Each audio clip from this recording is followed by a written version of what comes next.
제40일과 예수님의 재림과 교회의 휴거에 대해서 알아보도록 하겠습니다. 기독교의 종말론은 기독교 복음의 핵심이요 진수입니다. 종말론은 예언적인 말씀이라는 특성과 표현의 상징성 때문에 해석상 다양한 견해를 낳게 했습니다. 그 강조점도 시대에 따라 다르게 발전하여 다양한 신학적인 내용을 포함하게 되었죠. 첫 번째, 종말론의 이해. 종말론의 의미. 종말론이란 우리가 살고 있는 현 시대의 마지막 발생할 사건들 뿐 아니라 이 시대의 현재의 삶이 끝나고 장차올 시대에 발생할 사건들을 포함하여 거룩한 역사의 최후 사건을 취급하는 교리적인 연구입니다. 종말론의 중요성은 종말론이 중요시되는 이유는 하나님의 말씀을 이해하는 열쇠가 되기 때문입니다. 뿐만 아니라 종말론은 기독교를 성경적으로 지향하게 하는 자극제가 되며 그리스도를 위한 헌신과 선교적인 열심과 봉사활동에 큰 활력을 주기 때문입니다. 두 번째, 예수 그리스도의 재림. 예수 그리스도의 재림에 대한 예언은 신약성경에 318번이나 기록되어 있으며 사도서 신의 대부분은 그리스도의 재림에 대한 간절한 열망으로 가득 차 있으며 예수님께서도 친히 다시 오실 것이라고 분명히 말씀하셨습니다. 그렇기 때문에 예수님의 재림은 종교적인 환상이나 논리적인 귀결이 아니라 이것은 하나님의 계획이요 예수님의 약속이며 성경이 보여주는 뚜렷한 미래사입니다. 이에 우리도 예수님의 재림을 준비해야 된다는 것입니다. 재림의 시기와 용어. 재림의 시기는 예수님도 알지 못하고 하늘의 천사도 모르고 오직 아버지 하나님만이 아신다고 성경은 말해주고 있습니다. 즉 예수님의 재림의 시기는 아무도 알지 못합니다. 단지 예수님의 재림이 임박했다는 사실만이 우리가 알 수가 있습니다. 주님의 재림은 복음이 모든 민족에게 증거되기까지 일어나지 않는다고 말하고 있음에도 불구하고 교회는 재림하실 예수님을 맞이할 준비를 해야 한다는 것을 성경은 말해주고 있습니다. 재림의 목적. 재림의 목적은 예수님의 언약 말씀을 이루기 위해서 오십니다. 예수님은 죽은 자를 일으키기 위해서 오십니다. 사망을 멸망시키기 위해서 오십니다. 구속받은 성도들을 모으시기 위해서 오십니다. 세상을 심판하기 위해서 오십니다.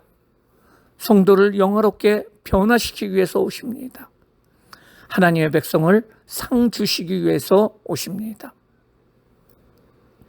재림의 시기인 말세의 징조에 대해서 알아보도록 하겠습니다. 말세의 징조는 일반적인 징조와 특별한 징조가 있습니다. 일반적인 징조로서는 거짓 그리스도의 미혹이 일어나고요. 난리와 난리의 소문 그리고 전쟁이 일어나고 기근과 지진 등의 천재지변이 일어나게 되고 거짓 선지자들이 출현하고 사랑이 식어지고 모든 민족의 복음을 전파되고 성도에 대한 핍박과 박해가 이루어진다는 사실을 알 수가 있습니다.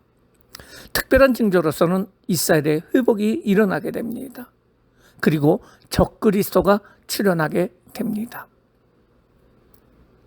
그러면은 재림에 대한 잘못된 주장들이 있습니다.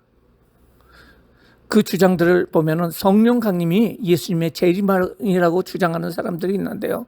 이것이 잘못된 것입니다. 그리스도인이 죽을 때 재림이 있다는 주장도 있는데 이것도 잘못된 것입니다. 죄인이 회개할 때 예수님의 재림이 있다는 주장도 잘못됐습니다. 예루살렘 성이 파괴되었을 때 예수님의 재림이 있었다는 주장도 잘못됐습니다. 재림의 형태에 대해서 우리가 알아보도록 하겠습니다. 재림은 두 가지 형태가 있습니다. 첫 번째 형태가 바로 공중재림과 지상재림이라고 할 수가 있습니다. 공중재림은 예수 그리스도는 지금 천국에서 하나님의 우편 보좌에 앉아 계시는데요. 그리고 때가 되면 그의 백성을 데려가기 위해서 공중으로 오실 것입니다. 공중재림은 기름 준비한 성도들을 데리러 오려는 재림이며 예수님께서 지상에 발을 딛지 않는 재림을 의미합니다. 그날에 예수 그리스도 안에서 죽은 자들이 먼저 일어나고 살아있는 그리스도인들은 공중에서 예수님을 영접하기 위해서 들림을 받을 것이며, 예수님께서는 공중에서 성도들을 영접하실 것입니다. 예수님의 공중 재림의 목적은 무엇일까요? 성경의 약속을 성취하기 위함이며 자기 백성을 영접하기 위함이며 환란이 오기 전에 데려가기 위함입니다. 이 공중 재림을 휴거라고 말하고 있습니다. 지상 재림, 지상의 대환란이 다가올 때 수많은 성도들과 함께 공중 혼인잔치를 마치고 빛나는 면류관을 쓴 성도들과 함께 예수님이 세상의 심판주로 재림하는 것이 지상 재림입니다. 예수님의 지상 재림의 특징은 인격적으로 오시고 육체적 가시적으로 오시고 심판하러 오시고 승리하기 위해서 오십니다. 세 번째, 교회의 휴거입니다. 휴거의 의미는 하나님께서 환란의 위험한 국면에서 성도들을 공중으로 끌어올려 피신시키는 것을 의미합니다. 휴거의 상황에서 주님께서 오실 때 살아있는 성도들은 휴거될 뿐 아니라 몸이 영화롭고 썩지 않는 몸으로 변화될 것입니다. 그리스도 안에서 죽은 자들이 부활하고 살아있는 성도들이 들림을 받게 되고 순간에 일어나게 됩니다. 휴거의 시기에 대해서 알아보도록 하겠습니다. 휴거의 시기에 대해서는 의견이 엇갈리고 있습니다. 즉 휴거가 있은 후에 대환란이 있을 것인지 아니면 대환란의 중간기나 후에 휴거가 있을 것인지에 대한 견해 차이가 있습니다. 이것에서는 전체적인 것을 다 다룰 수 없고 환란 전 휴거에 대한 내용을 근거로 해서 우리가 성경 공부를 해보도록 하겠습니다. 환란 전 휴거에 대한 근거는 교회는 두 번 심판받을 수 없다는 것과 노아의 때와 같고 계시록 4장서부터 19장 사이에 교회라는 말이 없는 것과 누가복음 21장 34절에서 36절에 성경이 증거하고 있는 것을 근거로 하고 있습니다. 들림받은 자들의 상황에 대해서 알아보도록 하겠습니다. 그들은 공중 혼인잔치에 참여하게 되고요, 상급 심판을 받게 되는데요, 썩지 않은 면류관, 금면류관, 의의 면류관, 생명의 면류관을 받게 됩니다. 땅에 남은 자들의 상황에 대해서 알아보도록 하겠습니다. 공중 재림이 있은 직후의 상황에서 성도들이 순식간에 사라지게 됩니다. 세상에 대한 하나님의 진노가 시작이 되게 됩니다. 그리고 적그리스도의 출현이 일어나게 되는데요, 성령님이 사단의 활동을 막고 계십니다.